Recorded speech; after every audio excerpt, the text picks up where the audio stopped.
আ আসসালামু আলাইকুম। আজকে আমার মনটা খুবই খারাপ।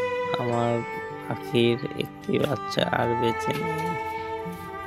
পাখির অতিরিক্ত খোঁচা পড়ায় বাচ্চাটি মারা গিয়েছে। এত ছোট একটি প্রাণ অকালেই চলে গেল। সবগুলোর মধ্যে ও একটু দুর্বল বেশি ছিল। আজ সে আর নেই।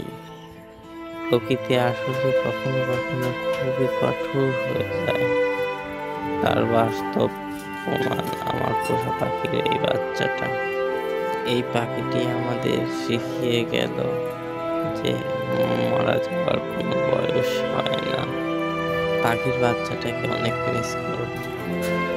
সবাই আমার এই পাখির ছোট খামারের জন্য দোয়া করবেন এবং সবাই আমাকে প্রয়োজনীয় পরামর্শ দিবেন কি করলে ভালো হবে, কি করলে আর কোনো বাচ্চাকে এরকম ভাবে অকালে হারাতে হবে না।